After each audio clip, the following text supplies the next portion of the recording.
Hello guys, welcome to my channel Sanjimita. আজকে শুভ রাখি বন্ধন উৎসব, তার জন্য একটা নতুন ভিডিও নিয়ে চলে এসেছি। আমি এবছর আমার ভাইকে রাখি পরাতে পারিনি, তার জন্য মনটা ভীষণ খারাপ। যাই হোক, তা সত্ত্বেও আমি আমার ভগবানকে রাখি পরাতে পারছি, এটাই আমার অনেক সৌভাগ্য। তো ঠাকুর পুজোটা কেমনভাবে করি আজকে সেটাই তোমাদের সাথে শেয়ার করতে এলাম। চলো আমার সাথে থাকো আর ঠাকুর পুজোগুলো দেখো। আর তার আগে আমি কিছু মূল্যবান জিনিস দেখাতে চাই, যেগুলো জন্মাষ্টমীর জন্য আমি কিনে এনেছি।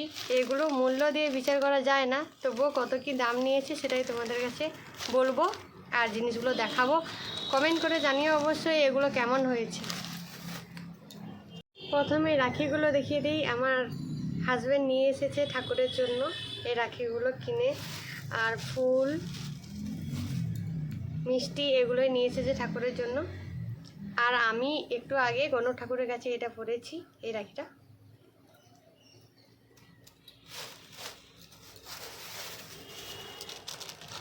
এবার জামাগুলো দেখাই। এই দেখো বন্ধুরা, এটা একটা সুতির জামা আছে কৃষ্ণ ঠাকুরের। এটা রাধিকাকেও পরানো যায়, পুরো সুতির আছে, পেছনে আস্তরণ দেওয়া আছে। এর সাথে এই ওড়নাটা, এটা নিয়েছে 22 টাকা। আর এটাও নিয়েছি, এটা জন্মাষ্টমীতে পরাবো বলে নিয়ে এসেছি। 3 নম্বর গোপালের, দেখতেই পাচ্ছ এখানে 3 নম্বর লেখাই আছে। এগুলো সবই 3 নম্বরের। এটা আর এটা সাইজ একই আছে আর দামও একই, 22 টাকা। এই যে এখানে লেখাই আছে 22 টাকা। সামনাসামনি ক্যামেরার জন্য একটু উল্টো দেখাচ্ছে, ওটা তোমরা একটু ম্যানেজ করে নিও। আর এইটা হচ্ছে হাতের চুড়ি।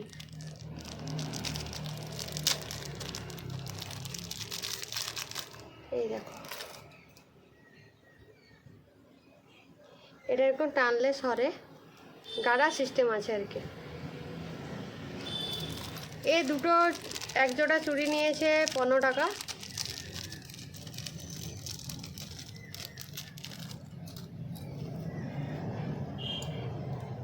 এই মালাটা 10 টাকা নিয়েছে। এগুলো সবই আমি জন্মাষ্টমীতে পরাবো ঠাকুরকে। আজকে শুধু এই সুতির ড্রেসটা পরাবো। ঠাকুরের সাজগোজও তোমাদের সাথে শেয়ার করব। এই ভিডিওটা শেষ অবধি দেখার অনুরোধ রইল বন্ধুরা, দেখতে থাকো, দেখলেই বুঝতে পারবে। আর এইটা আছে পায়ের নপুর। এই যে এটা এইরকম সিস্টেমে আছে, দেখতে পাচ্ছ। এই এক জোড়া নপুরের দাম নিয়েছে 40 টাকা। বিভিন্ন জায়গায় বিভিন্ন ধরনের দাম হয়, আমাদের এখানে যতটা নিয়েছে ততটাই বলছি। এই চূড়াটা নিয়েছি, চূড়াটার দাম কত নিয়েছে আমি এখন ভুলে গেছি। সরি বন্ধুরা, ভুলে গেছি, তাই জন্য বলতে পারছি না কত নিয়েছে এটা। দেখতে পাচ্ছ ময়ূরের পালক দেওয়া আছে ছোট্ট করে। আর এটা হচ্ছে 5 নম্বর গোপালের চুল। এই যে 5 নম্বর লেখা আছে এখানে। এটা 40 টাকা নিয়েছে। তো সব জিনিস দেখিয়ে দিলাম, আর বেশি কিছু কিনতে পারিনি গোপালের জন্য। আমি তো এবারে উপোস করেও থাকতে পারবো না। জন্মাষ্টমীতে কি হবে তার জন্য আলাদা একটা স্পেশাল করে ভিডিও আসবে অবশ্যই। আর আজকে কিভাবে পুজো করি সেটাই তোমাদের সাথে শেয়ার করব। পুরো ভিডিওটা দেখতে থাকো, আর ভিডিওতে অবশ্যই জানিও আমার গোপালকে কেমন লাগছে।